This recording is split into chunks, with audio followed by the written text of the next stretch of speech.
മുലയൂട്ടലിന് മുൻഗണന നൽകിക്കൊണ്ട് സുസ്ഥിര പിന്തുണാ സംവിധാനങ്ങൾ സൃഷ്ടിക്കുക എന്നുള്ളൊരു ഇതുമായിട്ട് ബന്ധപ്പെട്ടിട്ടുള്ള കാര്യങ്ങളെല്ലാം വിട്ടുകളഞ്ഞുകൊണ്ടുള്ളതല്ല. സുസ്ഥിരമായിട്ട് മുലയൂട്ടലുമായി ബന്ധപ്പെട്ടിട്ടുള്ള കാര്യങ്ങളും അതിൻ്റെ ഒരു കമ്മ്യൂണിറ്റി ഫോം ചെയ്യുക, മറ്റങ്ങനെ അനുബന്ധ കാര്യങ്ങളിൽ കൂടെ സൃഷ്ടിക്കുന്ന ഒരു സുസ്ഥിരമായ സംവിധാനങ്ങൾ സൃഷ്ടിക്കുന്നതിലേക്കുള്ള ഒരു ചുവടുവയ്പ്പാകട്ടെ ഈ വാരാഘോഷം. അതുകൊണ്ടാണ് ആ ഒരു തീം നമ്മൾ കുറച്ച് കൊല്ലങ്ങളായിട്ട് ആചരിക്കുന്നുണ്ടെങ്കിലും സുസ്ഥിരമായൊരു സംവിധാനങ്ങൾ ഉണ്ടാക്കുന്നതിലേക്കുള്ള ഒരു ചുവടുവയ്പ്പാകാൻ വേണ്ടിയിട്ടാണ് ഇത്തരം ഒരു തീം നമ്മൾ ഉണ്ടാക്കിയിരിക്കുന്നത്, അല്ലേ?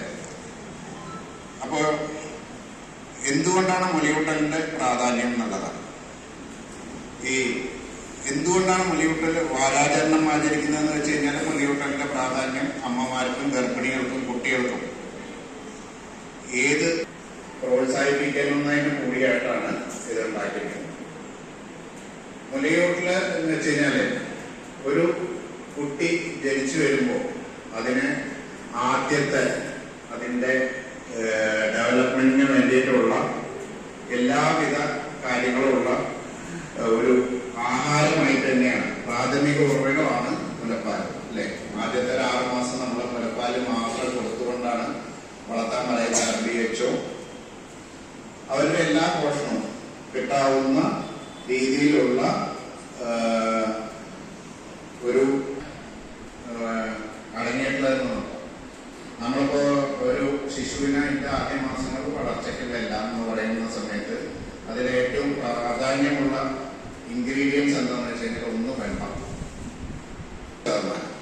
എന്നുവെച്ചാൽ ഒരു കുട്ടിയുടെ ദഹന വ്യവസ്ഥയ്ക്ക് അനുസൃതമായിട്ട് ചിട്ടപ്പെടുത്തിയിട്ടുള്ള, എന്നുവെച്ചാൽ പ്രകൃതിയെ തന്നെ ചിട്ടപ്പെടുത്തിയിട്ടുള്ള, നമ്മളൊരു ഫോർമുല ഉണ്ടാക്കി കുട്ടിയുടെ വളർച്ചയ്ക്ക് ആവശ്യമായിട്ടുള്ള വൈറ്റമിനുകൾ എന്ന് വെച്ചാൽ എല്ലാ വിറ്റാമിനും ഉണ്ട് എന്നുള്ളതാണ്. അതിൽ കൊഴുപ്പുള്ളത് കൊണ്ട് കൊഴുപ്പിൽ അലിയുന്ന vitamin A, D, E, K മുതലായവയുണ്ട്, ജലം മുതലായ എല്ലാ വിറ്റാമിൻസും ഉണ്ട്.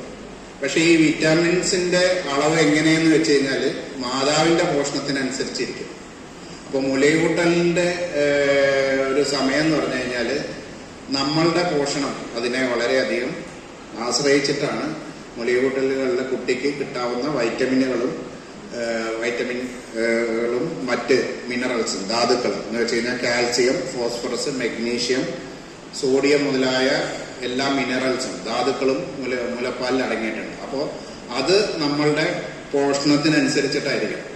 ഇപ്പോൾ ഒരു ട്രെൻഡ് ഉണ്ട്, പ്രസവം കഴിഞ്ഞാൽ മെലിയാൻ വേണ്ടി ആഹാരം ചുരുക്കുന്നത്. അത്തരം കാര്യങ്ങൾ പോഷക സമ്പന്നമായിട്ടുള്ള ആഹാരം കഴിച്ചുകൊണ്ട് വേണം നമ്മൾ കുട്ടികൾക്ക് മുലപ്പാൽ കൊടുക്കാൻ.